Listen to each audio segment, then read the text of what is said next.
आपल्या देशाला पुतळ्यांचा देश असंही म्हटलं जातं। सर्वसाधारणपणे आपल्याला शहरांपासून गावापर्यंत सर्वत्र महापुरुषांचे पुतळे पाहायला मिळतात।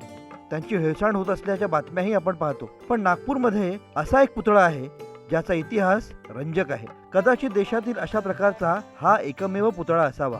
नंगे पुतले का ऐसा इतिहास है कि हमारे समाज का बच्चा मुन्ना करके था, जो डागा हॉस्पिटल में अपने छोटे भाई को देखने गया था। उसका जन्म हुआ था वहाँ पे, तो वो अपने रिश्तेदारों के साथ वहाँ गया था देखने। उस जमाने में 1971 नवंबर के तकरीबन बात है। तो सब उस जमाने में यहाँ सिटी बस चलती थी, तो वो वापस आ रहा था देख के, तो सिटी बस के नीचे आ गया और उसकी दर्दनाक मौत हुई। उसी को देखते हुए सरकार ने, महानगर पालिका ने ये पुतले का उभारने किया है, उसको श्रद्धांजलि दिया है। नंगा पुतला उसको जबरदस्ती नाम दे दिया है। एक्चुअल नाम देना था उसको मुन्ना। हमारे जय कुमार जी जैन का पुत्र था वो, उसका मुन्ना बोलते थे। उसके घर में हमारे घर में उसको मुन्ना बोलते थे। तो उसको कोई भी ऐसा नाम देना था, चौक को नाम नहीं दिया गया, तो नंगा पुतला चल रहा है, आज तक चल रहा है।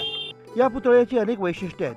केवळ नागपूरच नाही तर विदर्भातील सर्वात मोठ्या कापड बाजारात विराजमान हा पुतळा गेल्या 46 वर्षांपासून नग्न अवस्थेत आहे। त्यामुळेच या पुतळ्याला नंगा पुतळा नावाने ओळखलं जातं। एका प्रकारे हा पुतळा नागपूरची ओळखच बनलाय। सरकार दरबारी या चौकाचं नाव श्री वल्लभाचार्य चौक असं असलं तरी नागपूरकर आजही या चौकाला नंगा पुतळा चौक म्हणूनच ओळखतात। मात्र गेल्या काही वर्षात नंगा पुतळ्याची अतिशय दुरवस्था झाली आहे। त्यामुळे स्थानिकांनी देखील चिंता व्यक्त केली आहे। ही केवळ एका चौकाची गोष्ट नसून दुर्दैवी घटनेत मृत्यू झालेल्या बालकाच्या स्मृतीचं नागपूरच्या सामाजिक इतिहासाचं प्रतीक आहे। इतने उड़ाया जाता है, हमारे जन्म था, हमारे भगवान भी हुई है, उसमें क्या है जो काय की शर्म है उसमें। हम जैन हैं, जैन परंपरा सबको मालूम क्या है, उसमें किसी को बताने की जरूरत नहीं है।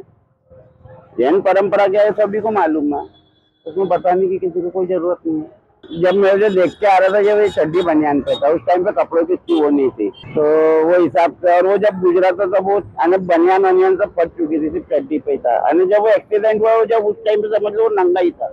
हा पुतळा बघताना केवळ नग्न बालक नजरेस पडतो, त्यामुळे त्यामागे असलेला अर्थ कुणीही समजून घेतलेला नाही असं जाणवतं। यात आई वडिलांच्या हातात बालक सुरक्षित असल्याचं दाखवण्यात आलं आहे।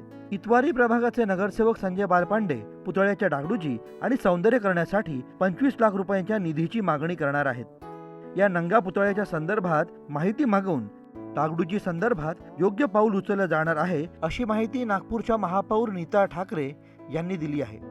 धनंजय टिपले, ETV भारत, नागपूर।